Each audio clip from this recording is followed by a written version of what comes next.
Salve Bapak Ibu Saudara-saudariku yang terkasih. Apa yang harus kita lakukan supaya kita memperoleh hidup yang kekal? Pasti kita semua ingin untuk masuk surga.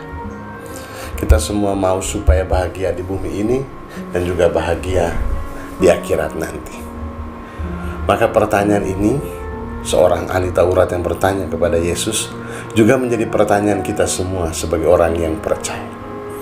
Semua orang, saya terutama dan juga Bapak Ibu Saudara-saudari, menghendaki supaya hidup kita mengikuti teladan Kristus. Hidup dengan benar dan kemudian masuk dalam keabadian. Lalu apa ya jawaban Yesus ketika seorang ahli Taurat ini menanyakan kepadanya?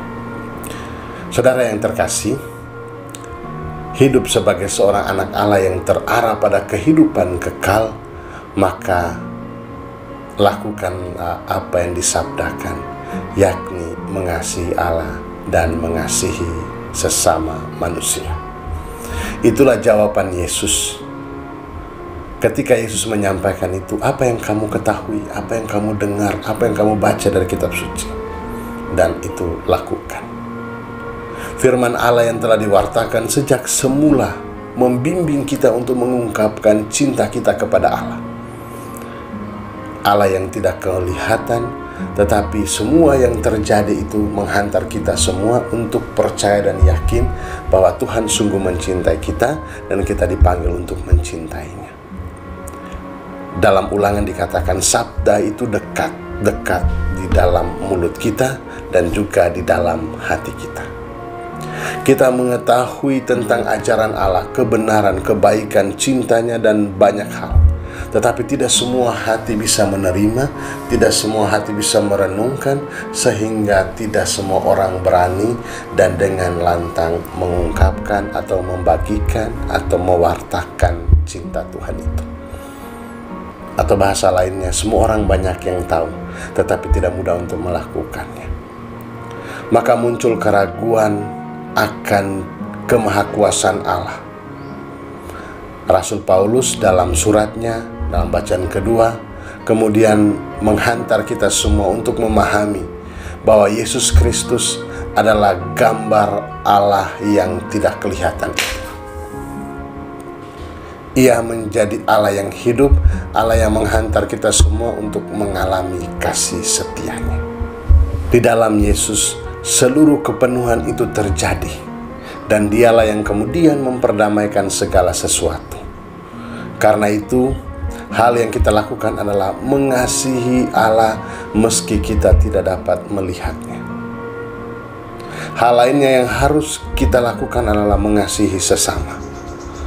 Yesus menceritakan kisah tentang orang Samaria yang murah hati, yang baik hati.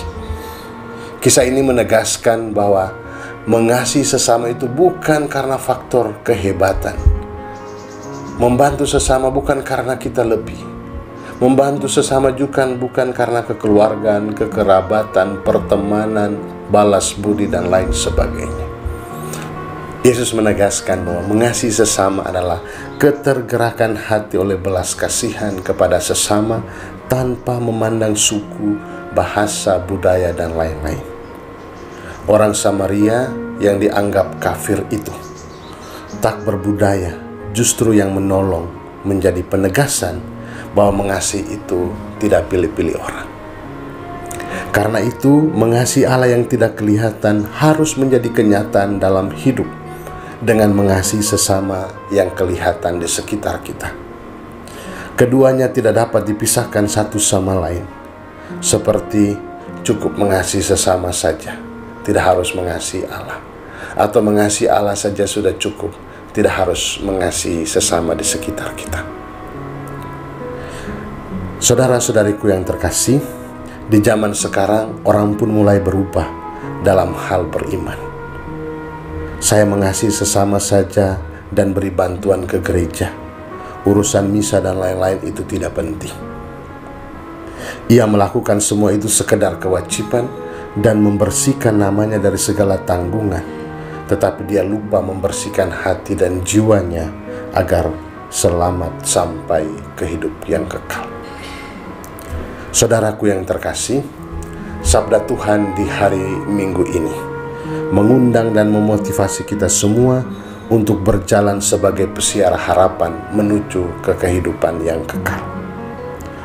Banyak dari kita yang sudah bersiara kemana-mana, sudah portas santa, bersiara ke gua-gua Maria, ke luar negeri maupun di dalam negeri ini.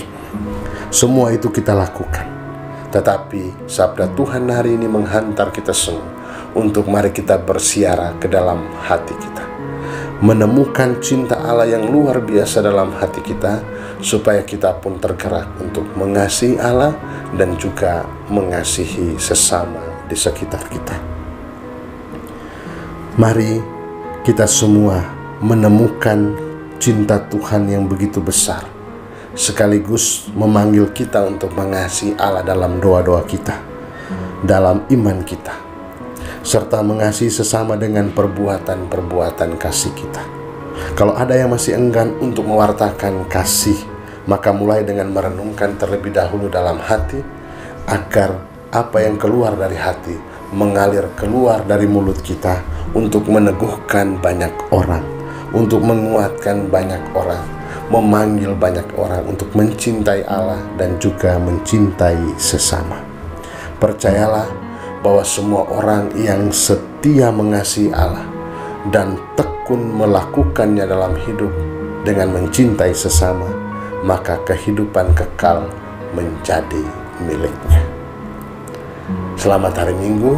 Tuhan Yesus memberkati kita, Bapa dan Putra dan Roh Kudus. Amin.